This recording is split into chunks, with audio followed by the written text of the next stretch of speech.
The first new god we're going to be going over is not the new Japanese god, but it's going to be Chiron. I did not cover Chiron in the last patch notes that I did. The last patch notes I did was Janus. Since then, Chiron has come out. He is a hunter, and we'll go over him first. He has had some different skins come up. He does have the Great Teacher skin, and of course his Tier 1, which is a pretty decent. But he's a pretty decent hunter. A lot of people seem to like playing as him. His kit is very useful, so he has pretty good utility and some decent damage. He's definitely going to be more attack based, though. His abilities, where they are good, his abilities are not the main basis of his damage. And the Argonauts. So the first skills that we're going to be looking at is going to be his passive, obviously, Herbal Medicine. Every 12 seconds, Chiron collects herbs, which increase his healing he receives from his poultice. Each time he uses an ability, the lowest health ally within 30 meters is healed and consumes one of his little petals down there on the bottom left that you can see. His second ability, Training Exercise, he warns enemies that to evade the area by putting basically a circle on the ground, and when it explodes, it does damage. When it's on the ground, it removes any crowd control that was already there. It also cripples enemies in the area. So we're going to go ahead and level that up first. And with that being said, we'll go ahead and get into a new thing with Smite Season 3, and that is relic systems. Whatever they used to be called, I'm used to calling them relics at this point because of PC. But actives are no longer actives. You now get relics. Relics start at level 1. You get them for free. At some point we will probably go over relics, probably in the next video, but as of right now we'll just pick one. So we'll go ahead and get out here, and I should probably buy some items. There are some new items, and of course we will probably go over them as well.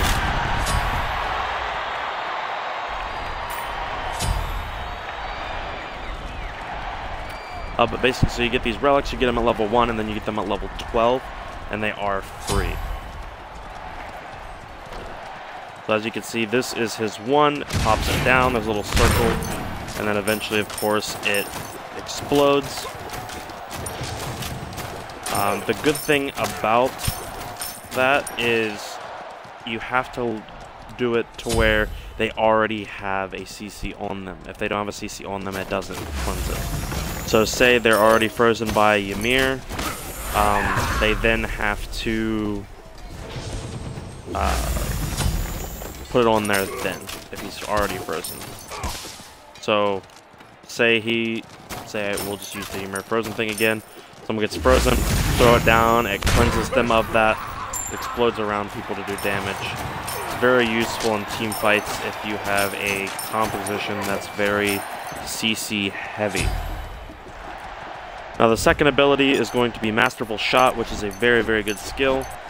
Chiron passively marks his enemies as a target, kind of like Yi.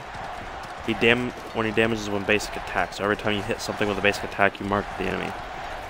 It reduces their physical protections by 3%. He also may activate it again through his to shoot an arrow that damages and slows them. So I'll go ahead and demonstrate that for you guys right now. As you can see, when I hit him, it marks him, activate it again, and it fires. And as long as that target's on there, it will always hit. It's great for kiting. If someone's pressuring you, but you're pelting them and you want to get away, you'll be able to use his next ability that I'm going to describe, get away, but still shoot off your shot, which will definitely help you later. So I'll show you again, say, he's pelting you, oh, I want to get away, you can fire it no matter what. It's a great skill if you know how to use it correctly. His third ability is going to be Giddy Up. Chiron gallops forward, damaging enemies, knocking up minions, and kicking enemy gods behind him. He also may fire basic attacks while charging. This is a very good escape ability, but it can also ruin your opponent's lives. Because if you're playing with a tower, you can kick them back in the tower. Basically, come up here, fire basic attacks, kick him like that, he flies behind you. You can also use that to throw them into your teammates as well. And get your team some kills as well if you're, going for them assists. And his final ability is going to be Centaurus. Chiron is transformed into a constellation and can fire 3 long-distance shots, even through walls, if Chiron should be killed while he's using it. He doesn't die, instead he returns when he runs out of shots. Killing an enemy when he would have died returns Chiron to life with health equal of the damage dealt instead. Chances of Raw actually killing me is slim, but here's what the thing looks like. Fire arrows. It's very good. Charge your masterful shot and long range him.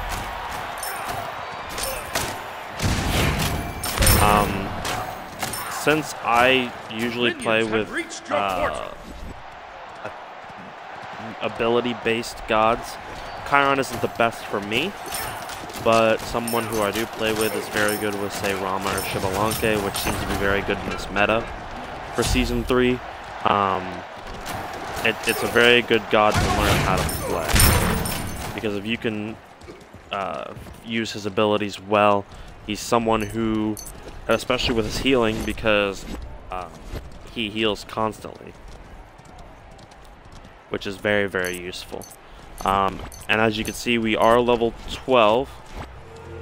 So I can back, and we'll eventually get another relic. I think I have to go ahead and level up first. So I can catch up to him. He was CC immune there.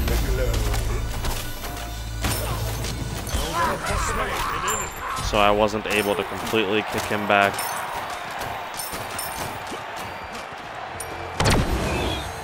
So we will go ahead and back and get a second relic, just to show you guys what that is again. As you can see, there's more relics here, and you can just hop over here and grab something, and you're done.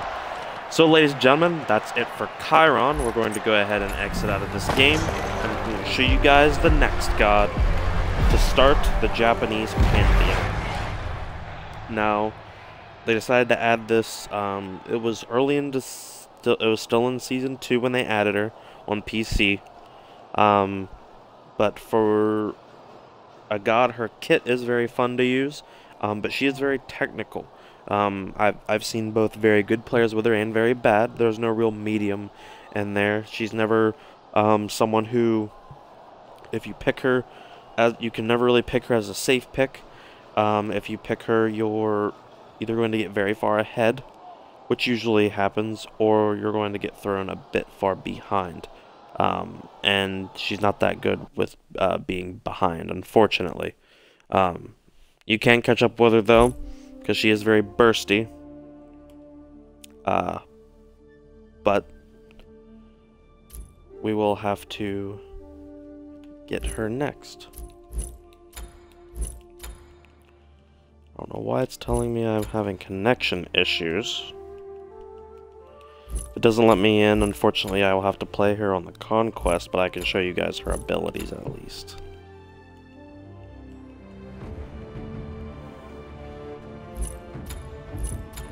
Yeah, unfortunately, the game is having some problems with Season 3, but I will be able to show you guys how she is with her abilities.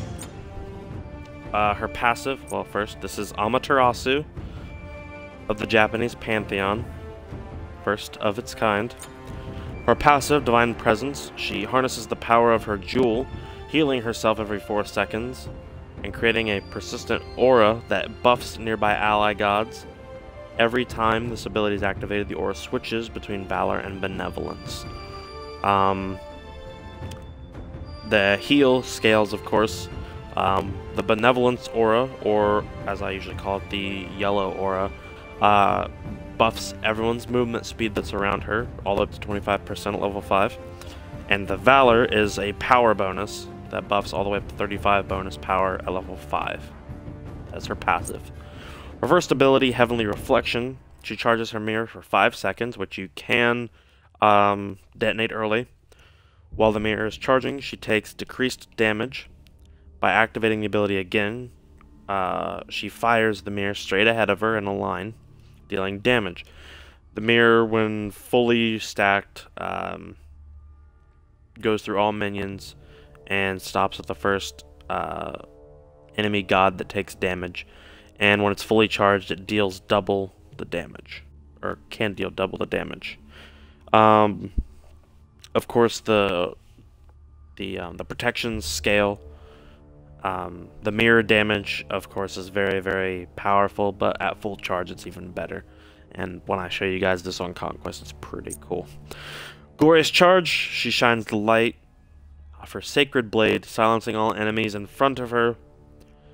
And then she dashes forward, dealing damage, piercing through minions, and then she stops at the first god that's hit. So she does a 1-second silence and dashes towards somebody.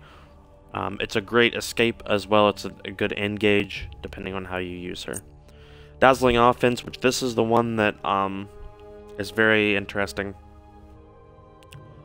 Amaterasu focuses the power of the heavens into impressive 3-strike combination. The second will do 20% more base damage and slow enemies. The third will do 40% and stun enemies. Enemies she had hit. Basically, she has to hit the enemies in a combo. So the radius is a cone. The damage of the strike scales with 50% of your physical power.